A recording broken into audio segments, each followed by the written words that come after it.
এই তো চলে আসলাম অনেক ইয়ামি একটা রেসিপি নিয়ে। অনেক মজাদার একটা রেসিপি। আসসালামু আলাইকুম, কেমন আছেন সবাই? আশা করি সবাই ভালো আছেন। তো আজ আমি একটা রেসিপি দেখাবো, সেটা হচ্ছে মাছের মাথা ভর্তা। তো আমার সাথে থেকে পুরো ভিডিওটা দেখবেন, ভালো লাগবে। তো এখানে অনেকগুলো মোয়া মাছের মাথা আছে। তো এই মাথাগুলোই আমি ভর্তা করব। তো এই ভর্তার জন্য আমি এখানে পেঁয়াজ, মরিচ, রসুন আর দুটো শুকনো মরিচ আর এই তো মাথা রেডি করে নিয়েছি। তো এখন চুলায় যাব, আমার সাথে আপনারাও যাবেন, দেখবেন আমি কীভাবে মাছের ভর্তাটা করি, প্রথম থেকে শেষ পর্যন্ত দেখবেন। তো চুলায় প্যান দিয়ে দুটো শুকনো মরিচ দিলাম, ভেজে নেব, ভালো করে ভেজে নেব যাতে না পড়ে, কাঁচাও না থাকে, এরকম করে ভাজতে হবে। তো ওই তেলের ভিতরেই দিয়ে দিলাম মাছের মাথাগুলো।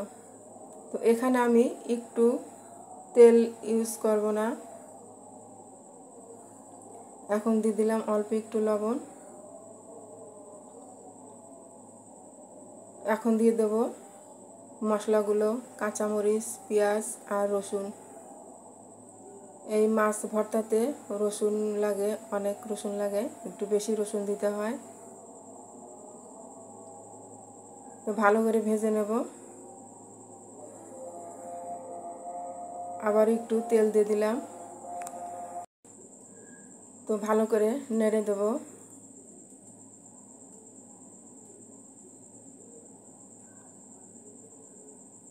তো এখন একটু হলুদ দিয়ে দেব, কারণ হলুদ না দিলে মাছের মাথার যে কালার, মাছের যে কালার, ওই কালারটা একদমই ভালো না, দেখে খেতে ইচ্ছা করবে না, সেই জন্য হলুদ দিতে হবে একটু কালারের জন্য। তো এটা ভালো করে ভেজে নিতে হবে, একটু যাতে পানি না থাকে এইভাবে ভাজতে হবে।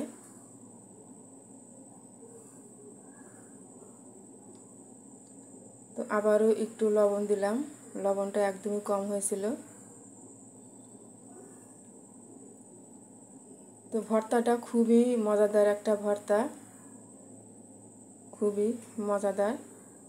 আর মোয়া মাছের মাথা সাধারণত তিতা হয়, তবে সব সময় তিতা হয় না। তো এই মাথাগুলো একটু তিতা ছিল না, ভর্তা একটু তিতা হয় নাই।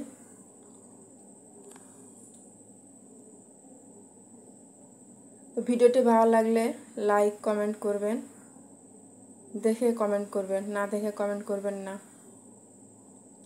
তো এই তো হয়ে গেছে, এখন আমি উঠিয়ে নিচ্ছি। এখন আমি এগুলো শিলপাটায় পিষে নেব। তো শিলপাটা আমি আগে ধুয়ে শুকিয়ে নিয়েছি, এখন আমি এগুলো দিয়ে ভর্তা করব। তো প্রথমে আমি শুকনো মরিচ দিয়ে অল্প একটু লবণ দিয়ে শুকনো মরিচ পিষে নিলাম, কারণ শুকনো মরিচ আগে পিষে না নিলে পরে দিলে শুকনো মরিচ ভালো ফিনিশিং হবে না। তো এখন মাছগুলো দিয়ে দিচ্ছি, দিয়ে এখন পিষে নেব। তো এই তো প্রথম পর্যায়ে আমার পিষে নেওয়ার পরে আবার দ্বিতীয় পর্যায়ে এই তো হয়ে গেছে,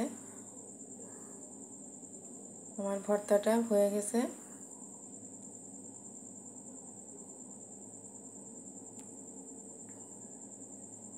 তো এই তো, তো কেমন হলো বলবেন, খুবই মজাদার একটা ভর্তা।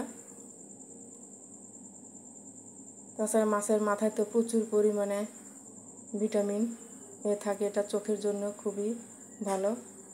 তো ভালো থাকবেন।